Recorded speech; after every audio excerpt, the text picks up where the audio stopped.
mais Papacito, Tupac, il a pas choisi de naître en banlieue, il est victime de son milieu. Ta gueule. Ta gueule. Ta gueule. En fait, non. En fait, les hommes ne sont pas enchaînés au trottoir qu'il y a autour de chez eux. Les quartiers n'ont pas de barreaux, hein, voilà.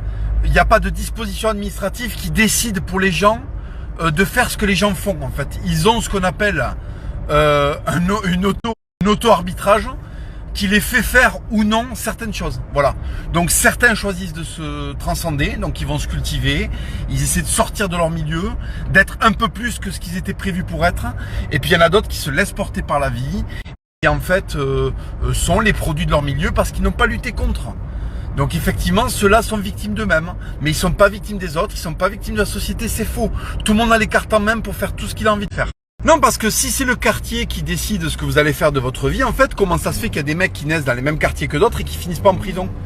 Comment ça se fait que Ray Charles, qui est né dans une misère bien plus grande que celle de Tupac, il a fini par être pianiste, il faisait pas des fautes d'anglais quand il parlait, il n'y avait pas des my people avec le pantalon qui tombe sur les chevilles, il n'y avait pas de condamnation pour attouchement sur des femmes et de violences sexuelles. Comment ça se fait que Ray Charles, il finit pianiste, salué mondialement, alors que c'est un Afro-Américain qui sort d'un ghetto? Et comment ça se fait qu'il y a des Mongols qui finissent avec 6 balles dans le corps parce qu'ils n'ont jamais réussi à comprendre que le milieu dans lequel ils sont des milieux de merde, et ils contribuent à faire de ces milieux des milieux de merde parce qu'eux-mêmes ont des comportements de merde, en fait. Voilà. Donc arrêtez de dire que l'environnement qui détermine les hommes en eux, ils ont des énergies. Il y a la pente naturelle, si tu la prends, tu deviens une merde. Il y a la transcendance, si tu la prends, tu te transcendes et tu deviens autre chose qu'une merde. C'est aussi simple que ça, pas d'excuse. Ou alors je sais pas, peut-être que c'est le type de béton qu'on utilise pour faire les rues de Compton qui influe de manière négative grâce à des rayons gamma sur les gens par rapport au béton qu'on utilise sur les trottoirs de Beverly Hills qui font que les gens sont normaux. Je sais pas, ça doit venir du béton. Non, ça vient pas du tout des gens. En fait, les actions viennent du béton. Voilà. Ça vient du type de béton qu'on utilise. Donc il y a un béton spécifique qu'on utilise dans les quartiers et il y a un autre béton spécifique qu'on utilise dans les zones résidentielles. Et en fait, c'est ce béton qui détermine les individus. C'est pas du tout la culture des individus eux-mêmes, c'est pas du tout leur propre choix, c'est pas du tout leur culture, ça n'a rien à voir avec tout ça. C'est voilà, c'est en fait, je sais pas, c'est les rayons X que dégage la barre d'immeuble. Voilà. Allez, stop. En Andalousie, il y a que des cailloux.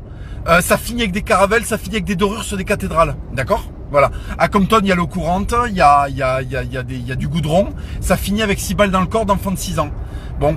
Ça n'a rien à voir avec le béton, c'est le système, c'est à cause du système. Si Tupac, il a une vie de gangster. Alors je vais vous expliquer un truc par rapport au système en fait. Il faut bien comprendre un truc. Le vent, c'est un système, d'accord. Le vent, quand il vient de face, on ne pisse pas contre lui. Sinon, qu'est-ce qui se passe? Oh ben on se retrouve avec de l'urine sur la braguette et on s'est pissé dessus. Oh, c'est comme quand on fait caca à l'envers. Eh ben au lieu d'aller vers le sol, comme on a la tête en bas, on finit prendre notre colombin sur la gueule. C'est la loi de l'attraction. Ça aussi, c'est un système. Bon, mais une fois que t'as compris comment le système marche, t'es pas obligé de prendre ton caca dans la gueule, t'es pas obligé de te pisser dessus parce que tu pisses pas contre le vent. D'accord? Le système, c'est un vent. Ton pipi, c'est la vie que tu mènes. Soit, en fait, tu décides de te faire avoir par les règles du système. Soit, en fait, tu montes ton cul au système, donc du pisse dans le sens inverse du système, et ton urine, elle vient pas sur toi. C'est aussi simple que ça. Voilà, alors je sais pas si Tupac, le grand philosophe, a compris ça, mais apparemment non. Pour une feuille. Qui sort des expressions du type « t'as pas un terre à dépanne » ou « t'as pas une indus » ou « je suis P2 », c'est un peu insupportable. Puis si on part sur l'analyse morphologique, on sent qu'il aime les viennoiseries. Il a un physique de pain au lait. C'est-à-dire qu'il est un petit peu gras, et contrairement à sa musique qui est très testostéronée, voilà, c'est pas de cette manière-là que la testostérone répartit le gras sur un physique. Lui, il a véritablement ce qu'on peut appeler un physique de gourmand. Alors évidemment que c'est pas un gangster, les rappeurs sont pas des gangsters, mais un gourmand. C'est-à-dire que dans sa diète, il y a l'heure du goûter. Puis en dehors des photos de lui, il y a d'autres choses qu'on fuit.